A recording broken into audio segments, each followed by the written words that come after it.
Bonjour à toutes et à tous, c'est Bart et je suis ravi de vous accueillir pour ce nouvel épisode du podcast Extraterrien, le podcast qui interviewe des sportifs hors du commun. Le but de ce podcast est de vous partager leurs secrets, leur vie et d'en apprendre beaucoup plus sur eux afin d'en tirer un maximum de conseils.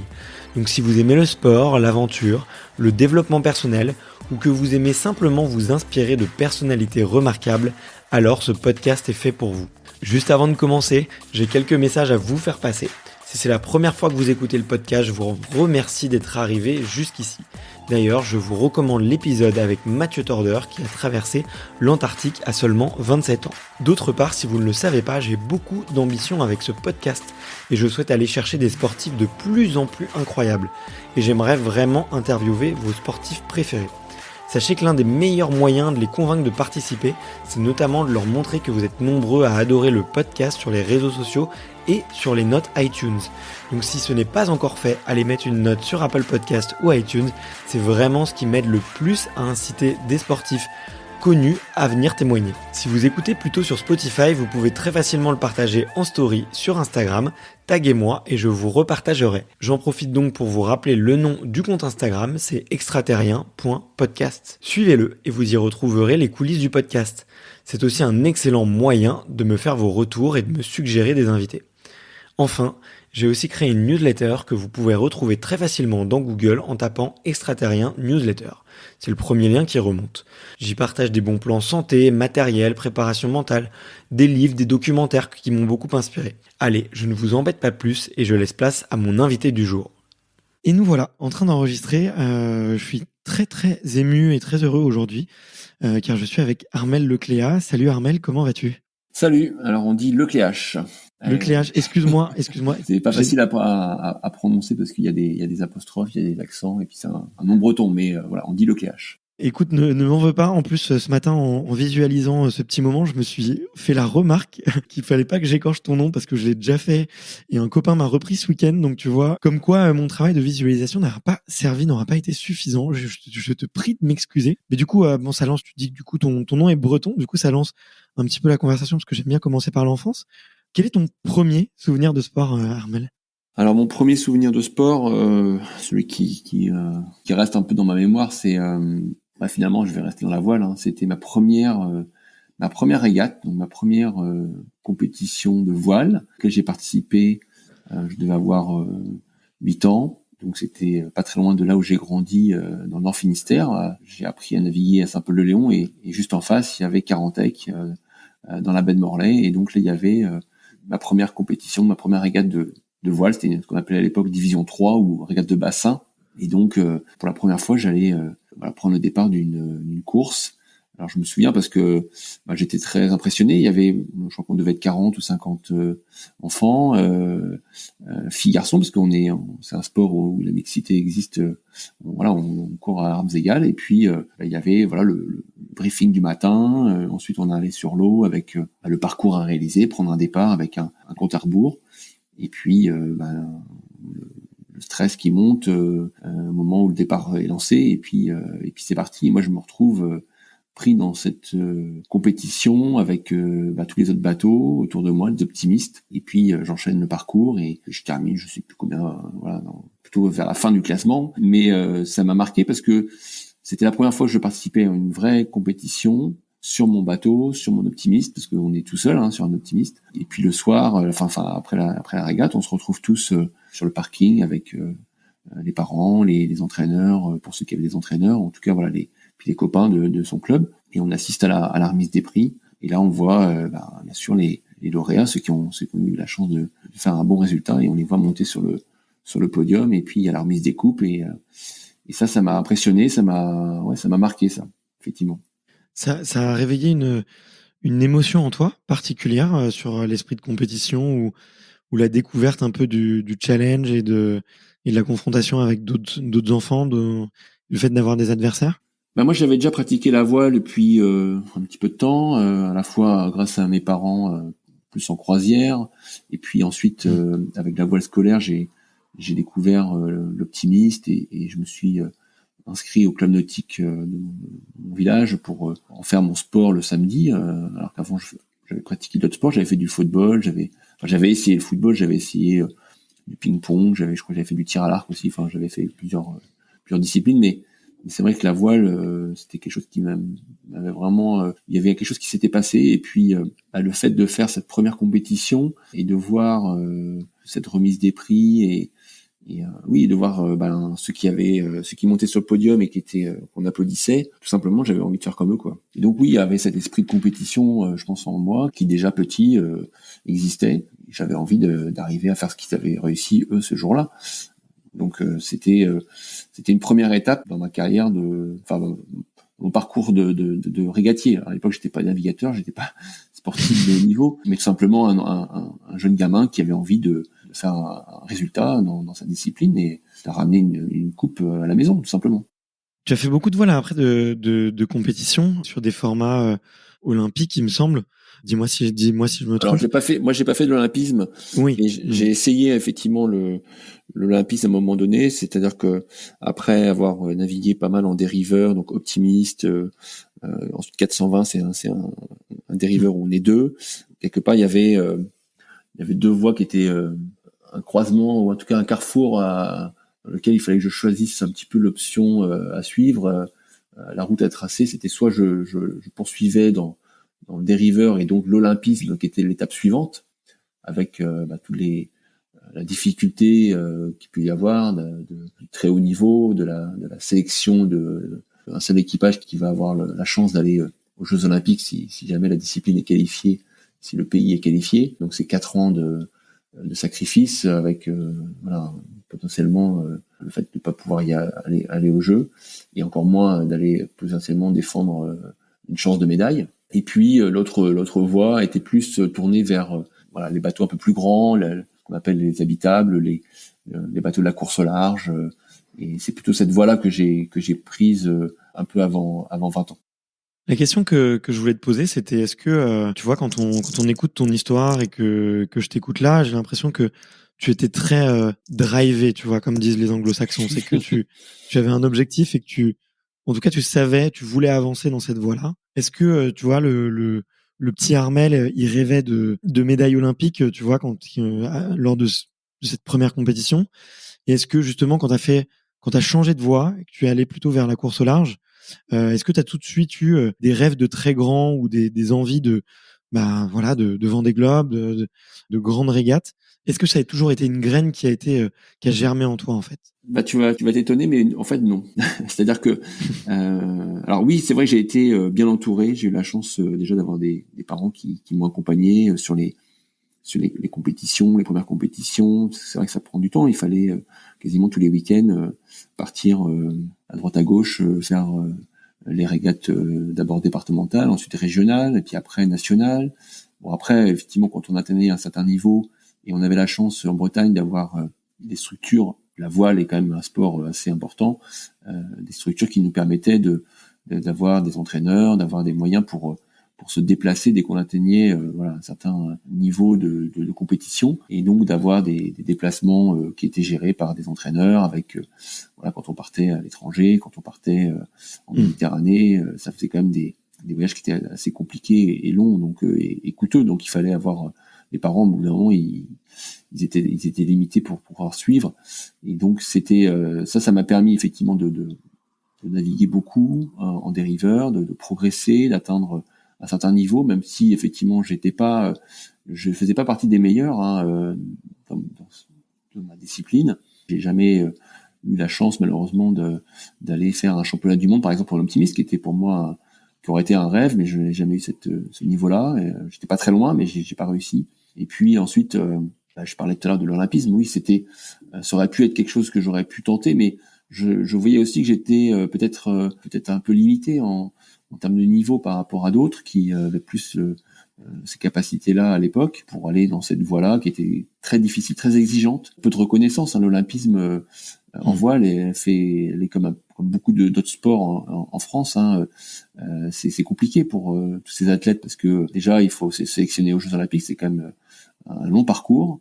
Et ensuite, quand on arrive au jeu, ce qu'on attend, c'est d'avoir des médailles. Et quand on n'a pas de médaille, c'est compliqué à communiquer, à faire vivre, et à rentabiliser son investissement. Donc moi, je suis parti plutôt sur une autre voie. Et c'est vrai que je suivais déjà beaucoup l'actualité course au large en étant gamin parce que mes parents, mon grand frère, mon père notamment suivaient les routes du Rhum, suivaient le premier Vendée Globe. Moi, j'avais 12 ans quand il y a eu le premier Vendée Globe en 89. Génial. Et donc, à l'époque, il n'y avait pas Internet, donc on suivait ça à travers la télé, la radio, les journaux. C'était les classements, on les avait pas en direct. Hein, quand on cliquait sur son téléphone, il fallait attendre un petit peu de temps d'avoir un classement, d'avoir des news, des informations. Mais c'était aussi ça qui était passionnant parce que on attendait tous ce que ça allait donner. Il y avait du suspense, beaucoup de suspense. Et moi, ça me faisait rêver, mais ça me faisait rêver. Plutôt, ça me faisait voyager, ça me faisait imaginer des scénarios, imaginer ce que pouvaient vivre ces marins. Je m'en rendais pas du tout compte, mais je me faisais ma propre histoire. Et puis on allait voir les bateaux à Saint-Malo. On allait avant le départ, on voyait ces grands bateaux, ces grands trimarans, ces grands monocoques. Et puis après, on voyait ces marins à la télé, les arrivées en direct aussi, bien sûr, comme celle de Florence Artaud, de Laurent Bourgnon, de Philippe Poupon, et puis bien sûr le Vendée Globe. Tout ça, ça m'a bercé, ça m'a fait voyager, ça m'a fait rêver, mais je me voyais pas être à leur place quand j'étais adolescent ou même quelques années après. J'étais pas du tout capable de faire ce qu'ils avaient fait. J'avais pas forcément l'envie d'aller faire ça. C'est venu plus tard finalement. Moi, j'y suis allé vraiment par étapes, c'est-à-dire que j'essayais de monter marche par marche et d'avancer dans ma carrière, dans mon envie de progresser dans la voile. Quand j'ai commencé justement après le dériveur, la course au large entre guillemets ou l'habitable, j'ai fait beaucoup de régates en équipage sur différents supports. J'ai fait toutes ces régates qu'on a en Bretagne, mais un petit peu plus loin. On allait faire aussi à l'époque, ça s'appelait le classe 8, donc on était 5 à bord et on allait faire le championnat de France, on allait faire le championnat d'Europe, on allait à droite à gauche comme ça, et donc on a beaucoup progressé moi j'ai beaucoup progressé sur différents postes sur tous ces bateaux, ce qui m'a permis d'avoir justement un bagage technique pour ensuite pour imaginer pourquoi pas d'aller faire du solitaire. Tu penses que ça a aussi construit ton côté tacticien? C'est vrai que, tu vois, quand on demande beaucoup à tes adversaires les points forts d'Armel, souvent ce qui revient, c'est effectivement l'esprit de compétition, l'envie de gagner, mais il y a aussi le côté tactique, stratégie sur lequel tu es mis en place. Est-ce que ces multiples expériences justement sur lesquelles tu as changé de tous ces postes-là, ça t'a permis de compléter un peu ta vision et de compléter ton expérience pour créer une stratégie de course? Oui, je pense que c'est surtout le fait d'avoir navigué avec d'autres personnes. Ouais. J'ai appris à naviguer avec des gens qui étaient spécialistes justement dans l'olympisme, dans le dériveur, qui ont été souvent à la tactique. Donc on se nourrit de ça, c'est-à-dire qu'on voit comment ils arrivent à analyser un plan d'eau, comment ils réfléchissent sur là on va se placer sur telle ou telle option, comment ils analysent le vent, les adversaires. Donc on progresse. Moi je progresse avec eux, j'ai progressé avec eux, j'ai compris des choses, et puis on se fait après au fur et à mesure sa propre vision de la tactique. J'ai aussi beaucoup navigué avec des marins qui étaient plus adeptes de la course au large, donc prendre des options sur du moyen ou du long terme, ce qui est pas du tout la même chose qu'une régate olympique où on fait un parcours entre 3 bouées qui va durer entre 20 et 30 minutes ou 1 heure. Là, il faut imaginer qu'on va faire des options qui vont peut-être se jouer sur 7-8 heures ou encore plus sur 2-3 jours. Donc c'est toute autre vision de la stratégie, de la tactique. Et j'ai navigué avec d'autres personnes qui avaient ce profil-là. Et je pense que toutes ces rencontres, toutes ces expériences m'ont permis de me faire ma propre vision de ma stratégie, comment j'allais aborder justement la fête quand je serai tout seul à bord, de savoir prendre ses décisions, prendre ses risques, faire des choix pour essayer d'avoir de faire la meilleure route possible et prendre en compte tous les paramètres que ça peut avoir.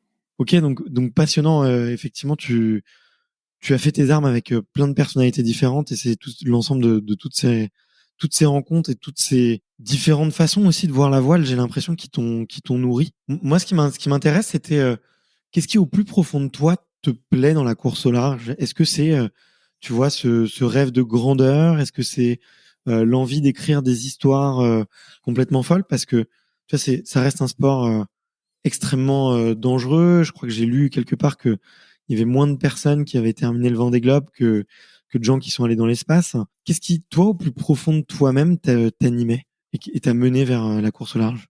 Bah, je crois que c'est des objectifs ou des envies qui ont évolué aussi en fonction au fur et à mesure de ma carrière. Je pense que quand j'étais gamin ou après adolescent ou jeune navigateur, j'étais focus sur la compétition, le résultat, ce qui m'importait d'essayer de gagner, enfin en tout cas de réussir un bon classement. C'était ça là, c'était vraiment ça qui m'animait quoi. C'était de tout faire pour réussir à être le meilleur sur l'eau et de battre les autres. Puis après, je pense que ça a un peu évolué parce qu'on grandit aussi mentalement.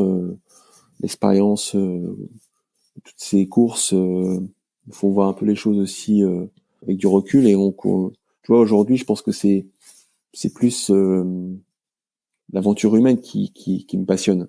C'est-à-dire qu'on a bien sûr un objectif. Moi, j'ai envie de gagner des grandes courses, battre des records encore, ça va me transcender sur l'eau et parce il y aura toujours un truc à aller chercher. Mais par contre, il y a aussi beaucoup l'aventure humaine qu'on écrit avec une équipe, avec des gens avec qui on monte un projet, on va construire un bateau, on va imaginer des choses. C'est-à-dire que moi, j'ai la chance de naviguer aujourd'hui sur un grand trimaran, un ultime. Ce sont les bateaux les plus rapides au monde dans la course au large.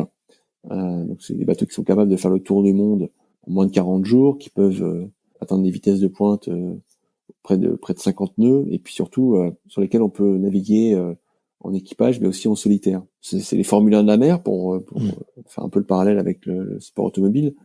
C'est surtout aussi, justement, beaucoup de gens qui travaillent autour de nous, avec nous, pour réussir à mener ces bateaux-là. Finalement, moi, je suis un peu le pilote de ma grande Formule 1, de mon grand trimaran.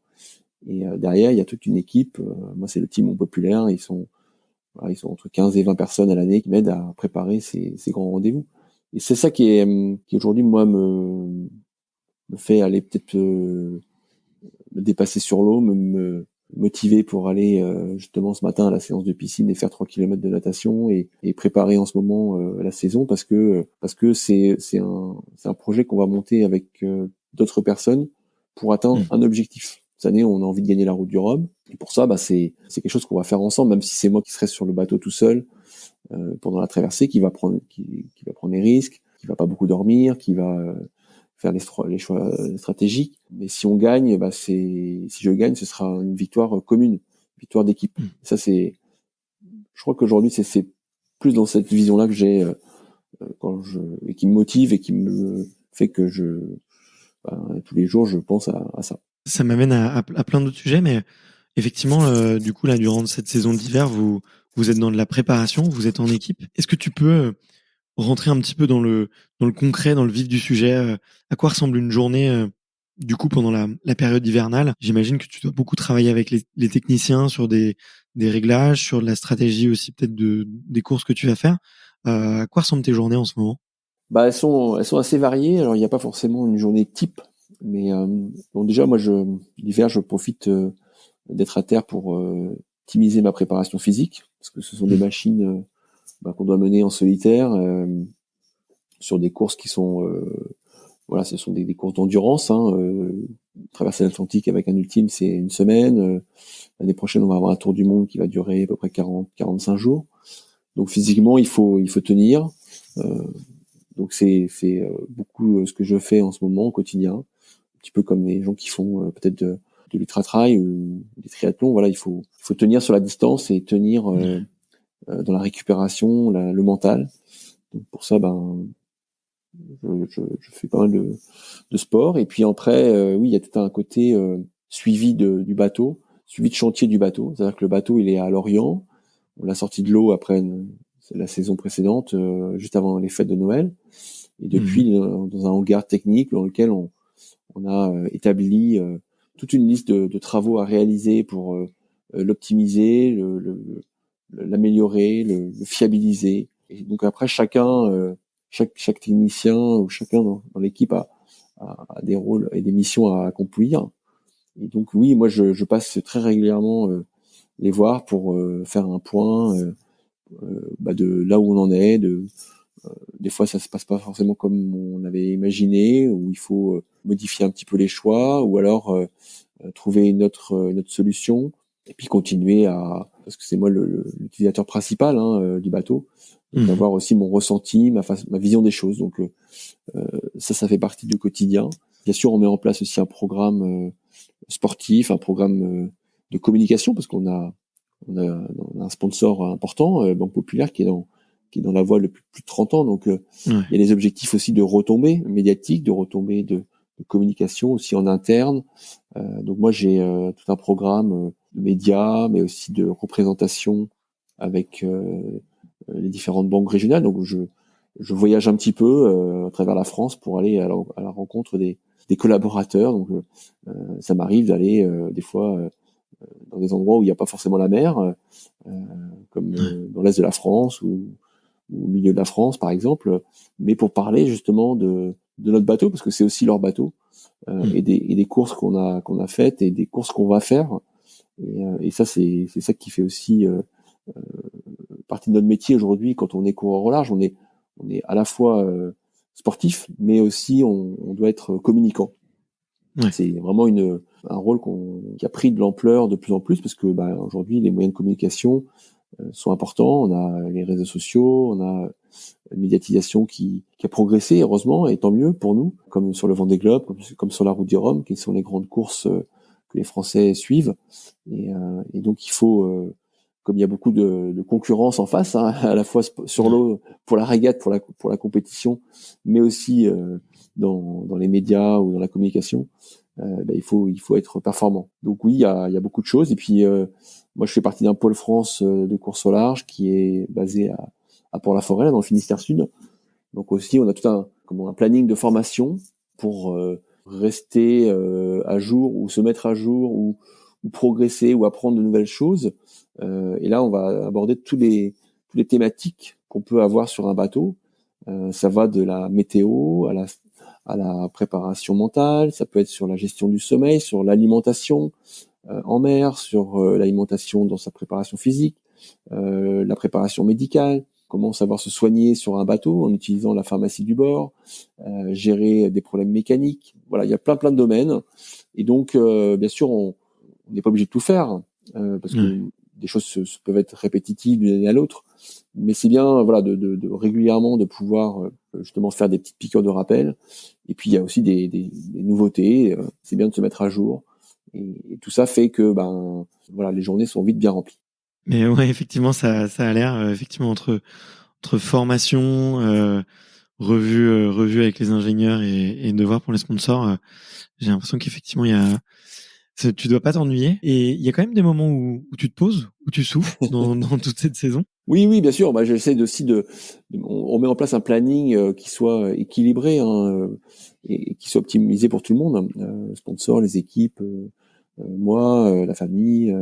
Bien sûr, il faut que tout ça on essaie de trouver le meilleur planning possible. Alors des fois, il peut évoluer parce que nos bateaux, on peut être soumis aussi à des imprévus, des problèmes techniques qui fait que la période d'entraînement, elle peut être décalée, ou la période de navigation peut être décalée, mais bon, il faut un peu de souplesse, mais à partir du moment où avec l'expérience, on arrive à caler quand même des moments de congés, de vacances. Et donc c'est vrai que là-dessus, j'essaie de bien bloquer ces moments-là aussi, c'est important, et le sponsor en a conscience, l'équipe en a conscience aussi, qu'à un moment il faut savoir que chacun puisse souffler, récupérer, et surtout le skipper, notamment quand il y a des objectifs importants comme cette année, pour que j'arrive à 100% disponible pour tout le monde quand je rentre de vacances, et que je puisse enchaîner tout ce qui va avoir à faire justement jusqu'au jour du départ. Et est-ce que tu as une stratégie spéciale par rapport au sommeil, notamment effectivement quand tu vas faire une course au large qui va avoir une durée assez longue? J'ai entendu quelque part que tu étais un très gros dormeur sur Terre, et on sait à quel point le sommeil est clé sur les mers, et que c'est la gestion du sommeil est quand même un des gros, je dirais facteurs clés de la réussite et de la performance. Comment est-ce que tu t'entraînes pour ça? Comment est-ce que tu le prépares en fait ce grand cycle sur lequel tu vas très peu dormir? C'est vrai que le sommeil est un élément important dans la gestion de sa course.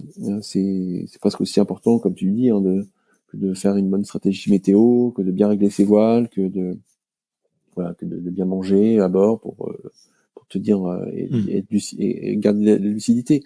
C'est quelque chose aussi qu'on fait beaucoup avec l'expérience. Alors quand on commence, l'expérience on ne l'a pas, donc il faut apprendre à se connaître. Donc ça passe d'abord effectivement par des exemples de formation qu'on peut avoir au Pôle France de Port-la-Forêt, où on va avoir des spécialistes du sommeil qui vont venir nous expliquer un peu déjà comment ça fonctionne, le sommeil en général, parce qu'on n'a pas forcément toutes ces clés-là dans la tête. Quand on a des connaissances sur le sommeil, on peut se renseigner sur Internet, mais rien de tel que voilà des gens qui sont spécialistes. Et puis, on va essayer de se faire sa propre carte d'identité du sommeil, parce qu'on est tous différents. Tu disais, moi, je suis un gros dormeur. Oui, je suis plutôt un bon dormeur. Quand je dis gros dormeur, c'est que à terme, moi, je dors normalement. J'ai pas je suis pas quelqu'un qui a des facultés à dormir très peu. C'est pas ça qui va faire que je serai à l'aise sur l'eau, sur un bateau. Loin de là, c'est plutôt se faire justement savoir un peu où on en est de son sommeil, savoir si on est quelqu'un qui a besoin de dormir beaucoup ou pas beaucoup, qui est plutôt du matin ou du soir, quels sont ses rythmes de sommeil. Donc là, on va faire des enregistrements, des appareils qui nous permettent de le faire avec l'hôpital, avec qui on travaille. Donc tout ça, c'est important. Ça permet déjà d'avoir une vision un peu plus claire de comment ça fonctionne. Puis après, il va falloir le mettre en pratique sur le bateau. Donc là, bien sûr, au début, il faut aller s'entraîner. Donc les stages d'entraînement, les navigations qu'on peut faire l'hiver ou au printemps, comme c'est le cas en ce moment, notamment sur le circuit Figaro, comme j'ai fait pendant de nombreuses années. Moi, j'ai participé à 14 solitaires du Figaro. C'est vraiment un super exercice parce que on apprend à gérer et à maîtriser son sommeil sur un bateau. Alors je me rappelle la première fois, j'ai pas réussi. C'est-à-dire que je dis, tiens, maintenant, les conditions sont bonnes, je vais essayer d'aller dormir pendant 20 minutes. Donc, j'ai mis mon réveil, un compte à rebours à bord du bateau, et puis je me suis allongé sur mon matelas, et je crois qu'au bout de 1 minute, je suis sorti pour voir s'il n'y avait pas un bateau qui allait me rentrer dedans, ou si mes voiles étaient toujours bien réglées. Donc, c'est une prise de conscience, c'est de l'expérience. Faut apprendre à lâcher prise, pour faire confiance, se faire confiance, c'est-à-dire de dire oui, j'ai bien réglé mon bateau, j'ai surveillé autour les dangers potentiels, j'ai réglé aussi les alarmes qui me permettront éventuellement d'imaginer une route de collision avec un autre bateau ou tout autre danger, parce qu'on a des systèmes à bord qui sont là pour ça. Et puis maintenant, il va falloir que j'aille dormir. Et pour ça, on a des techniques aussi, on a travaillé, moi j'ai travaillé avec des gens qui notamment qui nous permettent par exemple de faire de la sophrologie, de l'imagerie mentale, la technique sur la respiration. Donc chacun y trouve va trouver un petit peu ses astuces ou ses techniques pour mieux s'endormir rapidement.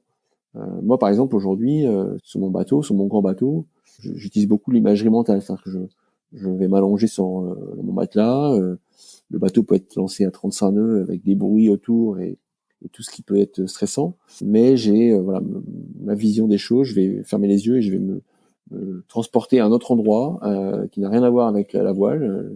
Je me retrouve sur un parcours de golf parce que c'est une autre passion, et voilà, je suis en train d'aller jouer au golf. C'est rien que cette technique-là me permet de switcher avec l'environnement qui peut être oppressant et de m'endormir très vite, parce que j'ai tout fait pour que je puisse me mettre dans ces conditions-là.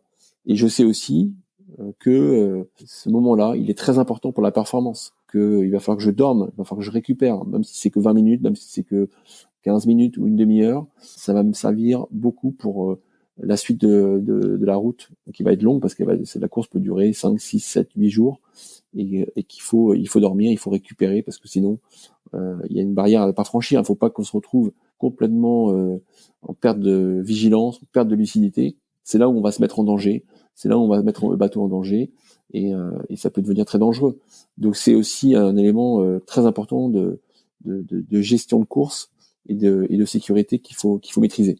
Et la gestion du sommeil, elle est très différente quand on est deux, quand on peut se permettre justement de tourner ou de dormir un petit peu plus longtemps, je me rends pas compte. Ouais, bien sûr, bien sûr. Là, c'est complètement beaucoup plus confortable. Ouais, Parce qu'on sait qu'on peut compter sur l'autre. Donc c'est du on a, luxe. quand on va dormir, on a plus ces questions à se poser, de se dire est-ce que j'ai bien réglé les alarmes, est-ce que j'ai bien réglé mon pilote automatique, est-ce que j'ai, voilà, on se pose beaucoup moins de questions. On peut dormir sur ses deux oreilles. Et on sait aussi que l'autre nous réveillera si jamais il y avait besoin. C'est beaucoup plus confortable. En plus, on peut dormir plus longtemps. On peut dormir, alors, notamment sur la dernière course que j'ai faite, qui était une course en double, qui était la Transat Jacques Vabre, avec Kevin Escoffier, qui était mon équipier. Mhm. On se relayait toutes les 2 ou 3 heures. Ouais. Donc là, c'est une vraie tranche de sommeil qui est importante et qui fait que derrière, on peut être beaucoup plus à l'aise, beaucoup plus en forme. C'est aussi là la complexité quand on est en solitaire, notamment plus le bateau est grand, moins on arrive à mener le bateau à 100% de son potentiel. On sait qu'on va le mener à 90, Ouais. 85% par moment, voire peut-être moins, mais on accepte. On sait que ça fait partie du jeu. Il y aura des moments où ce sera 100% parce que les conditions sont vraiment propices, faciles, mais ça fait partie du challenge et aussi de la stratégie qu'il faut prendre en compte. Et on sait aussi que les autres concurrents sont dans la même problématique. Donc Bien c'est sûr. aussi c'est un enjeu de performance que de savoir mener son bateau à tel niveau de performance en fonction des conditions météo, de son niveau de fatigue, de son niveau de lucidité. Je te pose une question bête, mais est-ce que tu as déjà eu une phase un peu d'hallucination? Je sais que j'en avais parlé avec Alan Roura, c'était un super Mmh. échange, et Alan justement racontait que par inexpérience, effectivement, à la fin de son Vendée Globe, il commençait à avoir le cerveau qui manquait un peu d'oxygène et à lui faire voir des choses complètement hasardeuses. Toi, c'est quelque chose qui t'est déjà arrivé?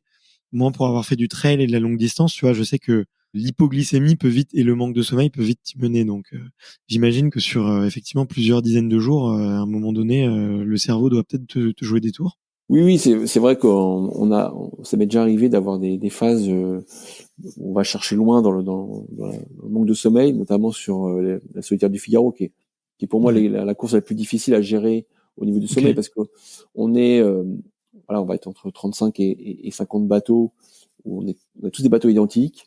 Ce Ouais. sont des parcours où on est souvent proche des côtes. Il y a beaucoup de dangers. Il y a des bateaux de pêche, des cargos, Ouais. des cailloux, du courant, et donc c'est difficile de se reposer dans ces étapes qui vont durer entre 2, 3, 4 jours.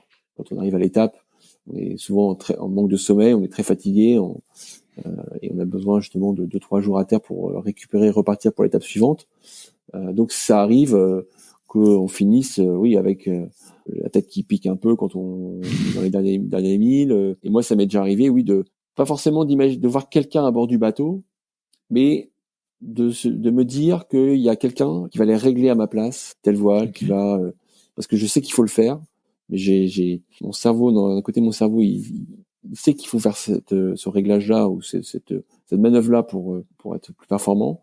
Mais il y a un autre côté du cerveau qui marche plus parce Hmm. qu'il est peut-être, voilà, il a plus envie de bouger, il est trop fatigué ou je sais pas quoi. Et donc ça m'arrivait souvent, ouais, effectivement. Donc là, je sais que c'est aussi une alerte en disant oula, là, il est temps de faire quelque chose. Donc c'est soit, on met le pilote automatique, on accepte d'être un petit peu moins rapide pendant 10-15 minutes et on va s'allonger parce que là, sinon Ouais.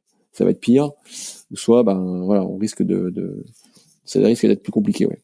C'est très intéressant. Ouais. C'est vrai que tu vois, typiquement dans la course à pied, sur l'ultra longue distance, on aura plus tendance à. Enfin, ça peut être compliqué aussi parce qu'on a du mal à. On est en train de courir, donc il faut vraiment faire l'effort de s'arrêter, de se mettre sur le bas-côté, de sortir une petite couverture de survie Mm. et de dormir. Mais je vois très bien, je vois très bien. Et est-ce que la solitude, même aussi, alors je sais pas si c'était si tu connais ou si tu en as déjà entendu parler, mais tu vois, les retraites de gens qui ne vont pas parler ou qui vont très peu communiquer pendant plusieurs dizaines de jours, souvent ils en ressortent avec quelque chose de très très fort. Est-ce que toi, la solitude, ça peut être quelque chose de dur à gérer? Est-ce que justement, c'est peut-être avec le temps ce qui te fait peut-être te tourner un tout petit peu plus sur des projets en équipe, puisque tu as mentionné tout à l'heure l'aventure humaine. Oui, alors c'est vrai que la solitude, moi j'ai plus ressenti sur le Vendée Globe. Moi j'en ai fait 3. Mm. C'est là où vraiment on part longtemps. Hein. C'est des courses. Moi mon premier Vendée Globe j'ai mis 89 jours, le dernier Ouais. 74. Donc oui c'est un long chemin. Même si on n'est pas tout seul entre guillemets parce qu'on peut communiquer avec la Terre, mais on est quand même toujours tout seul sur son bateau. On voit quasiment jamais personne. Voire voilà, 95% du temps, on verra jamais rien. Donc oui, je crois que, enfin, moi j'ai senti un peu la solitude sur mon premier Vendée Globe parce que moi, ce qui Ok. m'animait, c'était d'avoir un challenge sur l'eau, c'est-à-dire une compétition, de se batailler pour telle ou telle place. Donc ça avait été le cas pour moi quasiment jusqu'au Cap Horn. Et puis je me suis retrouvé un peu tout seul après le Cap Horn parce qu'il y a eu j'étais au moment où il y avait Jean Lecam qui venait de chavirer, qui avait été récupéré par Vincent Rioux, qui ensuite va démater. Bon bref, on était 3 bateaux assez proches et d'un coup je me retrouve tout seul. Et j'ai fait toute cette remontée de l'Atlantique entre mon 60e jour et mon 89e jour, quasiment pendant un mois, finalement à avoir comme simple objectif, comme seul objectif, c'était d'arriver au bout. Ouais. Et donc là, c'était long. Ouais. C'était long parce que en plus j'avais plus grand chose à manger. J'ai fini avec, j'ai perdu 8 kilos sur ce Vendée Wow. Globe là. J'ai mal géré mon avitaillement. Donc oui, j'ai souffert. C'était long, c'était dur. C'était pas forcément le meilleur souvenir de mes 3 Vendée Globe. Après, ça s'est beaucoup mieux passé parce que j'étais dans la course et dans ce que j'étais venu chercher, c'est-à-dire la tête du classement, chercher la victoire, ou en tout cas me batailler pour la victoire. Donc j'avais l'impression de jamais vraiment me sentir seul, vraiment dans ce que j'étais venu chercher. Mais ce qui m'a fait, oui, tu as raison, c'est pas vraiment une retraite, mais pour le coup, mais c'est plus le fait d'être longtemps comme ça seul sur un bateau et d'avoir à gérer son quotidien à bord, son confort qui reste vraiment minimaliste. Hein. On s'habitue à vivre dans un espace de 5-6 mètres carrés où il fait très humide, il fait froid quand on est dans les mers du Sud. Il faut fabriquer son eau douce avec un désalisateur. Il faut gérer son alimentation électrique parce qu'on a des batteries. Donc il faut voilà, tout ça fait qu'on Mm. s'habitue à vivre un petit peu dans un milieu où on n'a plus du tout le même confort qu'on avait quand on était chez soi, mais ça s'y fait très très bien. On s'y habitue très très bien et finalement quand on revient au Sable d'Olonne et qu'on retrouve la terre ferme et qu'on retrouve très vite le monde qu'on a quitté quelque part, on se rend compte de la chance qu'on a d'avoir tout à portée de main. Quand on ouvre le robinet et qu'on utilise la douche, on peut rester 10 minutes sous une douche chaude et personne ne viendra nous embêter. Et on va pas vider le bidon d'eau du bateau. Mm. Quand on appuie sur un bouton, on a l'électricité et on se demande pas s'il va falloir les recharger dans 2 heures.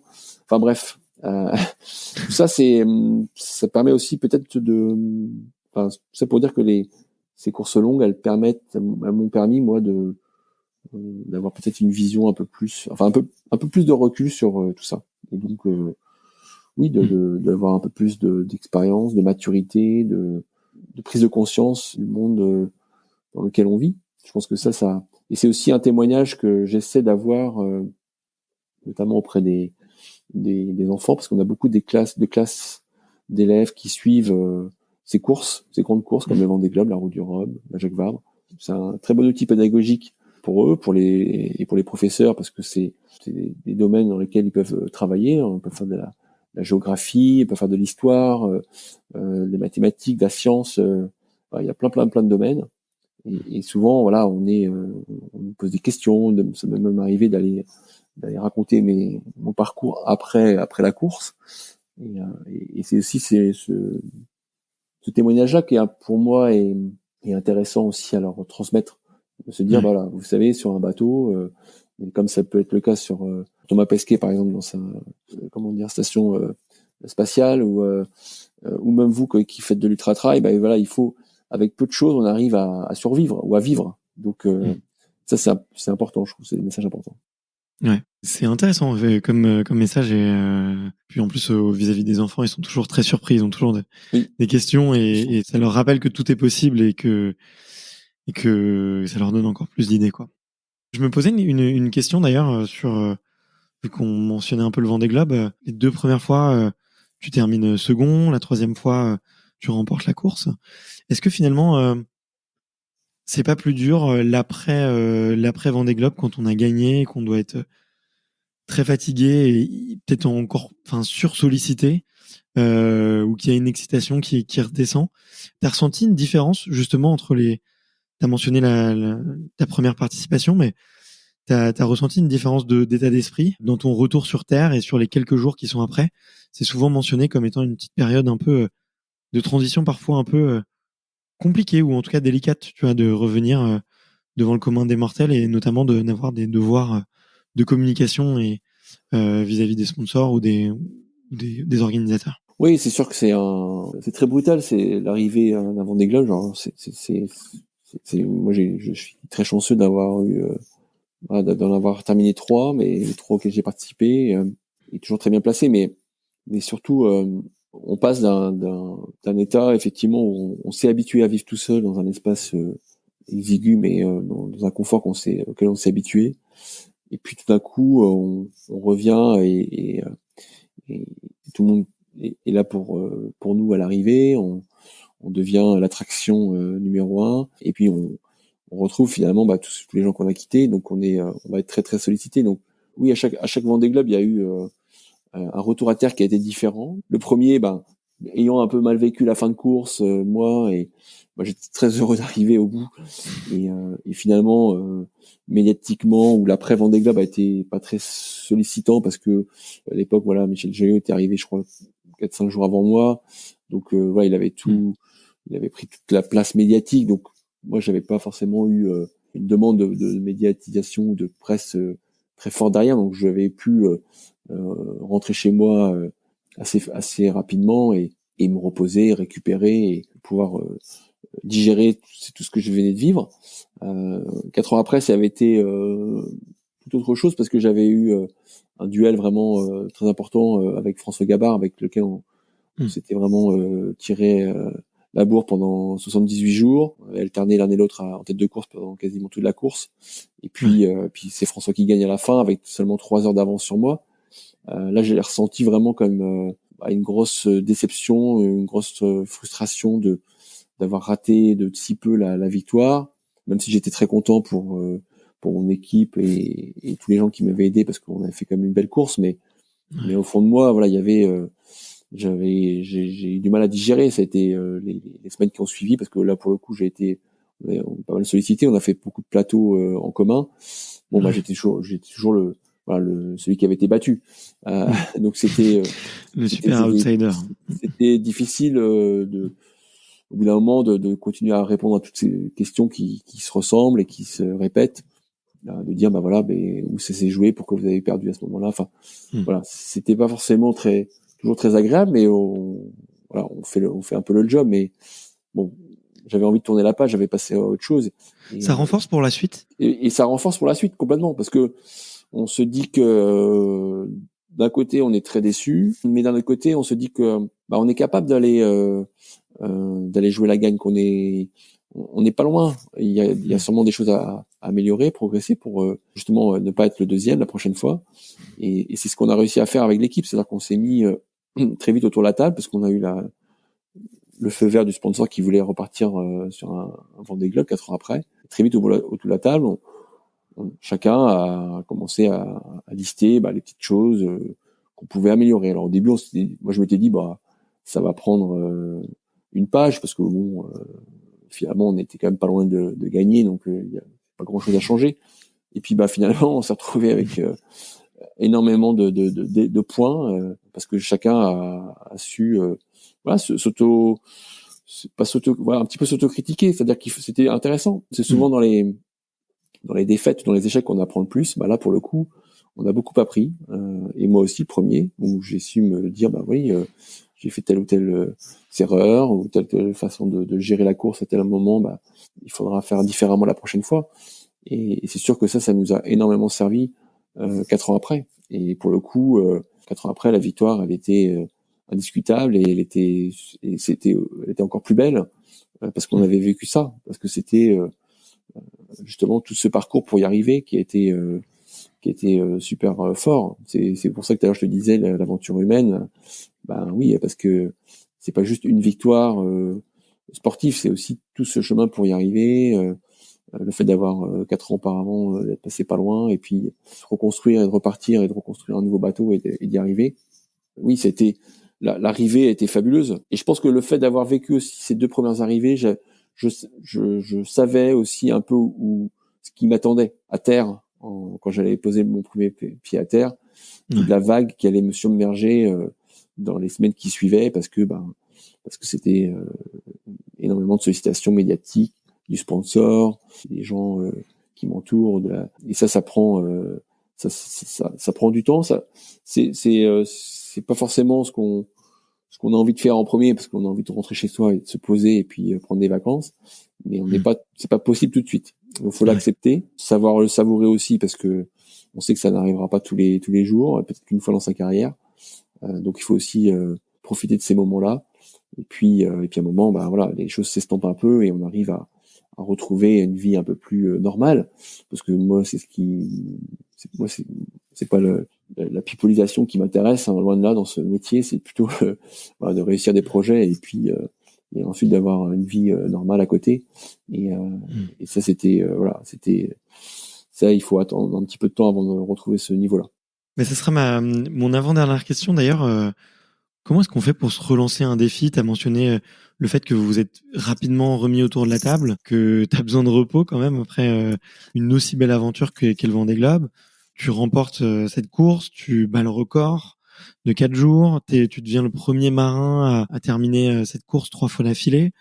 Donc tu vois, t'es au sommet de j'ai envie de dire l'Everest de la mer, mais c'est mais tu règnes sur les mers et sur la course au large. Comment est-ce que tu fais pour retrouver de la motivation, pour avoir envie de lancer un projet, et aussi pour peut-être un peu te diversifier, peut-être pas tomber dans la lassitude, parce que c'est quand même à la fois très éreintant et je pense que c'est aussi ça demande beaucoup d'énergie intérieure. Oui, c'est sûr que c'était le Vendée Globe a été ça m'a pris 10 ans, hein. C'est 10 ans de vie totalement tourné autour de cette course. Comme tu dis, ça reste aujourd'hui encore l'Everest de la mer, c'est-à-dire que c'est la course la plus difficile par son parcours, par sa durée et son règlement. Mais oui, d'avoir réussi à le gagner, c'était pour moi voilà une page qui se tournait. J'avais coché cette case, mais c'est pas pour ça que j'avais plus envie de naviguer. Loin de là, j'avais envie de continuer à tenter de nouveaux défis. Alors j'avais la chance déjà avant de partir sur le Vendée Globe, peu importe le résultat, qu'on avait lancé la construction d'un ultime avec mon sponsor Banque Populaire. Et donc je savais que quelques mois après l'arrivée, j'allais basculer sur un tout autre support, toute autre façon de naviguer. On a un petit peu parlé tout à l'heure, mais c'est vrai que ce sont des bateaux pour le coup qui sont juste géniaux à utiliser, à naviguer. C'est très difficile parce que c'est exigeant, c'est très rapide, c'est des bateaux qui sont très très grands, hein. Ça fait 32 mètres de long par 23 mètres de large, donc c'est des géants des mers, et quand on se retrouve tout seul là-dessus, ça reste un gros challenge. Mais c'était ça aussi que j'avais envie, c'est-à-dire que j'ai fait le tour du monde en 74 jours. Les bateaux du Vendée Globe, on traverse l'Atlantique en un peu moins de 2 semaines. Moi, je voulais aller chercher quelque chose de plus fort, et donc l'ultime est totalement répond totalement à ça, c'est-à-dire d'avoir la possibilité d'aller traverser l'Atlantique en une semaine, et notamment la route du Rhum qui reste une course mythique, hein. On en a parlé. Moi, j'ai grandi gamin à travers les exploits de tous ces marins qui ont fait la route du Rhum. Certains l'ont gagné, d'autres ont disparu, d'autres ont eu des aléas et ont vécu des histoires incroyables. Et c'est vrai que cette course-là, moi, j'y ai participé déjà à 3 reprises, et malheureusement, m'a pas encore souri. Voire même, ça a été très difficile les dernières éditions, parce que il y a 4 ans, le bateau a cassé après 2 jours de course dans une tempête, et puis 4 ans auparavant, je m'étais blessé à la main quelques semaines avant le départ, et donc j'ai dû déclarer forfait. Et j'ai envie de relever ce challenge. Et cette année, voilà, ce sera le grand rendez-vous pour moi et mon équipe. Donc oui, c'est finalement assez vite après le Vendée Globe, même si il a fallu du temps pour récupérer. On met au minimum 2 mois d'expérience, 2 mois pour commencer à se dire bon, j'ai de nouveau de la motivation pour retourner faire un peu de sport, renaviguer. Alors certains essayent très vite, mais à chaque fois, l'expérience, ils arrêtent et puis ils attendent un peu plus parce que voilà, il y a une fatigue physique, bien sûr, comme dans tout long périple, hein, voilà, 80 jours, 90 jours, certains mettent même 120, 130 jours, alors à un autre rythme, mais voilà, il y a une fatigue physique, mais il y a surtout une fatigue mentale. C'est un stress permanent, c'est-à-dire qu'on est toujours dans l'anticipation de ce qui va arriver dans 1 heure, dans 5 heures, dans 2 jours, dans 3 jours, au niveau de la météo, au niveau des choix de voile, au niveau de voilà. Et puis il y a tous les aléas qui arrivent, les problèmes techniques à bord du bateau, et il faut s'adapter, il faut bricoler, et on ne sait jamais comme on l'imagine. Et toute cette fatigue mentale qu'on va accumuler pendant la course et qu'on a accumulé aussi avant de partir, parce qu'il y a quelques mois avant le départ où la pression commence à monter, il y a la fin de la préparation, les enjeux, être sûr qu'on va tout bien faire avant de partir, fait que quand on arrive quelques jours après l'arrivée, voilà, il y a un peu tout qui s'arrête, et c'est vrai que là on prend un peu un coup sur la tête parce voilà, il y a le cerveau, il a besoin de se reposer, quoi, il a besoin de souffler, et ça prend du temps pour récupérer. Mais après voilà, après on prend du temps sur soi, et puis on repart sur un nouveau challenge.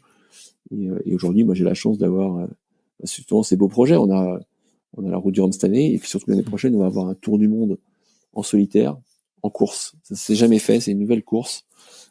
Aujourd'hui, il y a le Vendée Globe qui est la course la plus difficile, mais l'année prochaine, pour moi, la course qui va devenir cette nouvelle course va devenir la course la plus difficile, parce que ce sont des bateaux incroyables qui sont que peu de marins peuvent mener en solitaire, parce que c'est compliqué. Et moi, j'avais envie de faire partie de cette aventure, parce qu'on est capable de les mener aujourd'hui dans des conditions de sécurité et de vitesse qui sont adaptées au solitaire, avec la technologie qui va avec, parce qu'on a progressé de ce côté-là, on a progressé aussi dans plein de domaines.